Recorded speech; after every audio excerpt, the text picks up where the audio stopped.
आज हम रिकॉर्डिंग कर रहे हैं किस चीज़ के लिए? ई वे बिल और इनवॉइसिंग के लिए। ई वे बिल और ई इनवॉइसिंग के लिए सबसे पहले ज़रूरी क्या है कि हमारा जो भी बिल है, सेल बिल के दो ऑप्शन आते हैं हमारे पास में। एक ऑप्शन आता है हमारे पास क्लाइंट बिल का, क्लाइंट मैनेजमेंट में क्लाइंट रनिंग बिल, और एक ऑप्शन आता है हमारे पास में अकाउंट रिसीवेबल में सेल बिल बुक का। ठीक है, दोनों के ही हमारे को ई इनवॉइस जनरेट करने पड़ते हैं और ई वे बिल जनरेट करने पड़ते हैं उन केस में जिस केस में हमारे को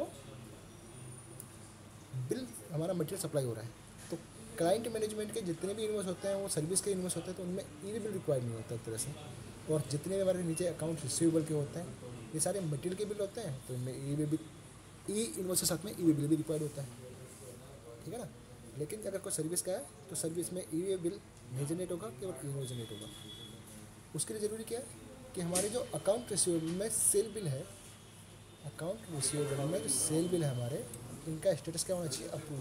मतलब एक बार हमारा बिल अप्रूव हो जाए, अगर हमारा एक बार यहाँ पे जो टैक्स इनवॉइस जनरेट हुआ है वो अप्रूव हो जाए तो हम उसका इनवॉइस जनरेट कर सकते हैं। और क्लाइंट मैनेजमेंट में जो क्लाइंट रनिंग बिल है उसका स्टेटस हमारा क्या होना चाहिए? करेक्टेड। उसका स्टेटस हमारा होना चाहिए करेक्टेड। इसका स्टेटस होना चाहिए हमारा करेक्टेड स्टेट। और अकाउंट रिसीवेबल में सेल बिल है उसका स्टेट होना चाहिए हमारे पास में अप्रूव्ड स्टेट, तभी हम उसका इनवॉइस जनरेट करेंगे। ये बिल कैसे बनाना बिल्कुल आप सीख चुके हैं, तो अब हम इसका क्या सीखते हैं आगे? इनवॉइस बनाना। क्लाइंट रनिंग बिल में क्लाइंट रनिंग बिल का ई इनवॉइस बनेगा और अकाउंट रिसीवेबल में सेल बिल का ई इनवॉइस बनेगा।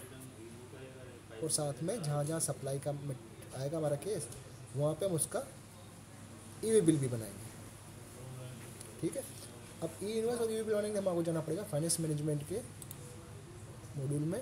इसमें हमने कंपनी सेलेक्ट किया, डेट सेलेक्ट किया। इसमें हमारे पास दो फॉर्म आ गए हैं, ई इनवॉइस और ई वे बिल। ई इनवॉइस के साथ में हम ई वे बिल भी जनरेट कर सकते हैं, लेकिन ई वे बिल के साथ में इनवॉइस जनरेट नहीं कर सकते। तो हमारा जो ई इनवॉइस ऑप्शन है हर केस में जनरेट होगा, चाहे हमारा सप्लाई सर्विस हो चाहे मटेरियल सप्लाई हो, दोनों केस में ई इनवॉइस तो जनरेट होगा। लेकिन अगर हमारा ई इनवॉइस बनाने में और ई वे बिल बनाने में कोई टाइम गैप है तो हम ई इनवॉइस से केवल ई इनवॉइस जनरेट करेंगे और बाद में कभी भी क्या करते हैं ई वे बिल के ऑप्शन से उसका अलग से ई वे बिल जनरेट कर सकते हैं। ई वे बिल ई इनवॉइस बनाने के लिए क्या करेंगे? ई इनवॉइस पे क्लिक किया और जिस भी स्टेट का हमारे को, अगर मल्टीपल स्टेट हमारा, तो हमारे को जिस स्टेट का ई इनवॉइस जनरेट करना है उस पर सेलेक्ट करेंगे। हमें राजस्थान का करना था, राजस्थान सेलेक्ट किया, प्रोसीड किया। सेलेक्ट करने के बाद में हमारे पास में जो फॉर्म है इसमें जो डिटेल है, ये जो हमारा ई इनवॉइसिंग के लिए जो API कॉन्फ़िगरेशन है वो डिटेल हमारी यहाँ फिल होती है। User name, password, client code, और ये डिटेल सारी एक बार में जनरेट करके बाद सेव कर लेते हैं, तो ये हमारी हर बार सेव होती है। अगर हमारे को अब कुछ भी जनरेट करना है तो हमारे पास क्या ऑप्शन आता है यहाँ पे? स्टार्ट डेट और एंड डेट। तो स्टार्ट डेट में फरवरी का हम देखें तो हम फरवरी से एंड पास पता डॉक्यूमेंट टाइप मेरे को सभी देखना है। मैंने सेलेक्ट किया, डेट सेलेक्ट की, सर्च पे क्लिक किया, तो हमारे को सारे इनवॉइस दिखाएगा। इसमें और भी ऑप्शन जनरेट हो चुके हैं, तो मैंने जनरेटेड पे क्लिक किया, सर्च किया, तो जिन जिन के इनवॉइस जनरेट हो चुके हैं वो मेरे को यहाँ पर सारे इनवॉइस दिखा दिए। नोट जनरेट भी किया, जिन जिन के अभी जनरेट नहीं हुए उनकी लिस्ट आ गई। ये मेरे वो बिल हैं जिनके अभी तक ड्राफ्ट हो गए और करेक्टेड हो गए, लेकिन इनके अभी तक क्या नहीं हुआ?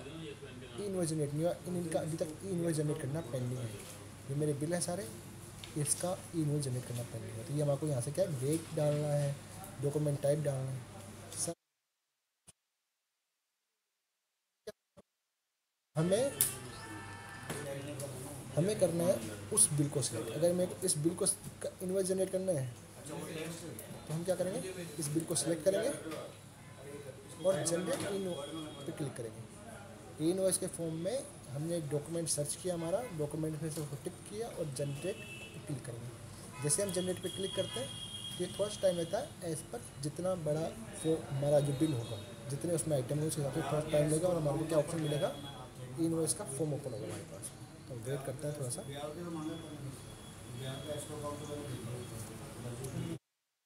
बड़ा है तो थोड़ा टाइम लिया। और ये जो पेज इन रेस्पॉन्सिव की जो एरर आ रही है, इसके लिए क्या होता है कि हमारे जो कंप्यूटर की इशू है उसके लिए है तो टाइम लगता है। तो कभी भी अगर इनवॉइस, अगर बड़े इनवॉइस या बड़े कोई भी काम कर रहे हैं तो मल्टीपल टैब या मल्टीपल काम, सिंगल काम अगर हम करेंगे तो हमारा जो कंप्यूटर की रैम का इशू आता है, पेज इन रेस्पॉन्सिव एरर, ये नहीं आएगा। अभी हम लोग जनरेट इनवॉइस के लिए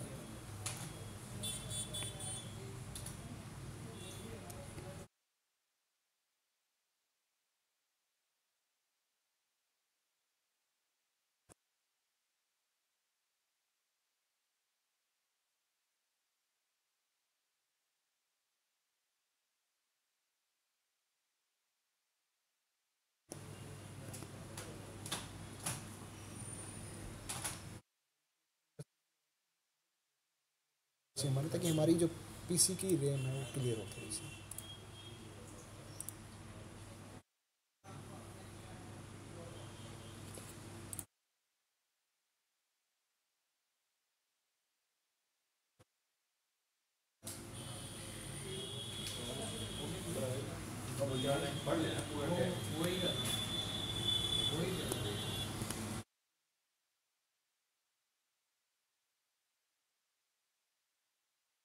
ऐसे कर रहे हैं इसको।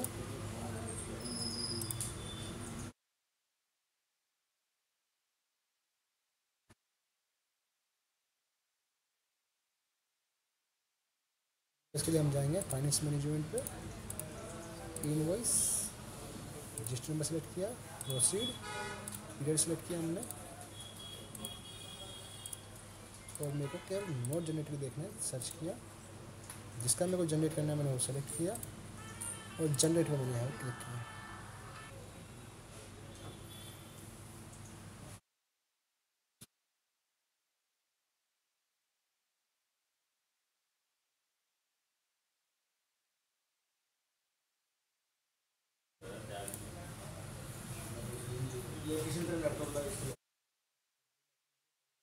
इसमें कितना लाइन आइटम्स हैं।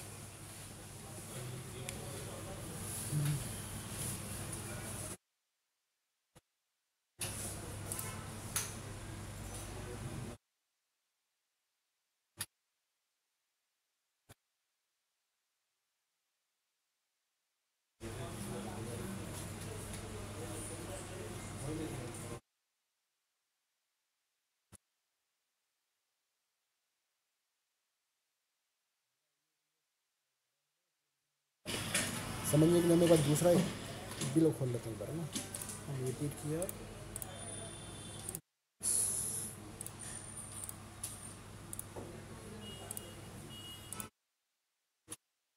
सर्च, नॉट जनरेटेड, सर्च, ये छोटा है, मैंने इसको सेलेक्ट किया, जनरेट पे क्लिक किया।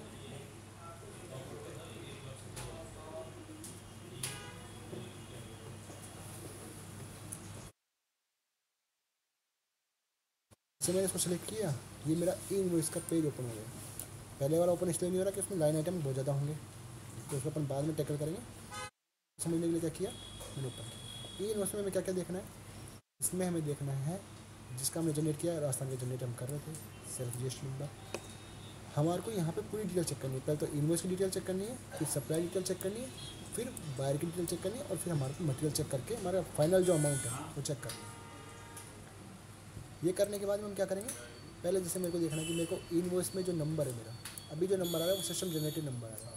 मेरे को मैनुअल नंबर करना है तो मैं डॉक्यूमेंट नंबर, मैनुअल नंबर, अगर क्लाइंट बिलिंग के अंदर जो मैंने क्लाइंट बिल नंबर लिखे थे वो मैनुअल नंबर है, और सेल बिल में जो मेरा सेल बिल नंबर मैंने मैनुअल एंटर किया था वो मेरा नंबर है। एडिट पे अगर मैंने क्लिक किया तो मेरा यहाँ पे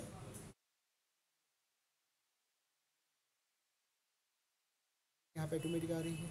इनमें से किसी कैटेगरी में कोई चेंजेस है तो हम वो करेंगे। उसके बाद हम सप्लाई की डिटेल देखेंगे। जैसे मेरे सप्लाई की डिटेल थी राजस्थान की, इसकी एड्रेस कहाँ के आ रहा है, क्योंकि ये मेरा एड्रेस है अभी यहाँ पे श्री का प्रोजेक्ट प्राइवेट लिमिटेड, खसा नंबर, सियाना रोड, बारमेर का, क्योंकि बारमेर का एड्रेस आ रहा है। मेरी ये जो डिटेल आती है सप्लायर के एड्रेस की डिटेल आती है, ये इसके प्रोजेक्ट मास्टर में, बारमेर के प्रोजेक्ट के मास्टर में जो डिटेल डली हुई है बिलिंग की, वहाँ से ये आ रहा है। बायर की डिटेल जो हमने क्लाइंट की डिटेल है, क्लाइंट बायर के वेंडर में जो डिटेल डाल के वहाँ से ये आई है। तो हमें इसमें क्या चेक करना होता है कि जो मैंडेटरी फील्ड है हमारे कंप्लीट हो सारे। दोनों में वो चीज़ कंप्लीट है, यहाँ पे दोनों में वो चीज़ कंप्लीट है। अगर इनमें कोई चेंजेस हैं हमारे को तो हम यहाँ से उसको मैनुअली भी चेंज कर सकते हैं। अब जैसे मेरे को ये देखना है कि सप्लाई की जो राजस्थान का हमारा एड्रेस है उसको हेड ऑफिस का एड्रेस चेंज करना है, तो हम GST नंबर कॉपी करेंगे और एक नए टैब में GST की साइट पे हम जा करके या जैसे भी हमारा कोई पुराना बिल है वहाँ से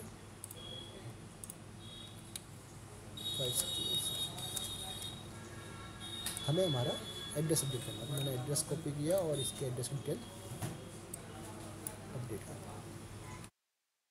में अगर जयपुर डालेंगे, ये हमारी जो सप्लाई की डिटेल है वो हमें मैनुअली अगर अपडेट करनी है हम यहाँ से भी कर सकते हैं। अगर परमानेंटली अपडेट करनी है तो सप्लाई की डिटेल कहाँ से अपडेट होगी, हमारी प्रोजेक्ट से, और बाहर की डिटेल अपडेट होगी हमारी क्लाइंट या वेंडर से।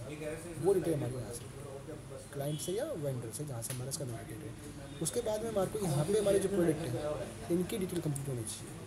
इसमें कई बार आ आती है हमारे पास में या तो कोई स्पेशल कैरेक्टर हमारे प्रोडक्ट के नाम पे या प्रोडक्ट डिस्क्रिप्शन में इंक्लूड हो, या फिर इनकी लेंथ बहुत ज़्यादा हो। कुछ तरह की एरर है जो जब भी मुझे एरर आएगी तब हम उसको डिस्कस करेंगे। उसके बाद में हमारे को यहाँ पे एचएसएन कोड की भी एरर आ सकती है, तो वो कंप्लीट करने के बाद में हम यहाँ चेक करेंगे हमारी एसेसेबल वैल्यू मैच हो, GST हमारा सही हो, और इनवॉइस जो हमने इनवॉइस जनरेट किया है क्योंकि हमने अकाउंट में पोस्टिंग कर दी है, तो उसके हिसाब से हम इसको वापस एक बार क्रॉस चेक कर लेंगे कि हमारा जो बिल बना है और जो इनवॉइस में डिटेल आ रही है वो सेम आ रही है हमारी। अगर यहाँ पे मेरे को जैसे इसका बिल को अगर राउंड ऑफ करना है तो मैं यहाँ इसको जाकर के मैनुअली राउंड ऑफ कर सकता हूँ। इसमें भी राउंड ऑफ ऑप्शन नहीं आ रहा, लेकिन राउंड ऑफ ऑप्शन भी इसमें एग्जिस्ट करते हैं इसी बिल का, क्योंकि ये मेरा यहाँ पे अभी क्या है, सर्विस है, ये मेरा सर्विस है। तो मेरे को यहाँ पे इसका EU बिल तो बनाना नहीं है, तो मेरा क्या EU बिल का ऑप्शन क्या है, नो। अगर इसका EU बिल भी बनाना है तो ई इनवॉइस के ऑप्शन में ही EU बिल का ऑप्शन भी आ रहा है, इसको यस कर देंगे हम, तो ई इनवॉइस के साथ क्या बन जाएगा, इसका EU बिल बन जाएगा। लेकिन सर्विस में EU बिल जरूरी नहीं, तो हम इसको रखेंगे नो और जनरेट ई इनवॉइस और EU। इस केस में अगर हमारा कोई सेल का बिल है जिसमें मटेरियल सप्लाई हो रहा है वहाँ पे उसका EU बिल भी चाहिए, तो हम इसको ये करेंगे यस। तो ई बिल की डिटेल जो है यहाँ पे वो भी हम अपडेट करेंगे। जैसे सप्लाई है, अगर मेरी ट्रांसपोर्टर बाय रोड है, ट्रांसपोर्टर की ID है, ट्रांसपोर्टर का नाम है, ये चीज़ हम सारी यहाँ पे अपडेट करेंगे ट्रांसपोर्टर डॉक्यूमेंट नंबर और फिर करेंगे जनरेट। तो इससे क्या होगा, हमारा EU बिल और इनवॉइस दोनों जनरेट हो जाएंगे एक साल में। ठीक है, ये हमारा प्रोसेस रहता है ई इनवॉइस जनरेट करने में। ठीक है सर, इतना हमारे को समझ में आ गया।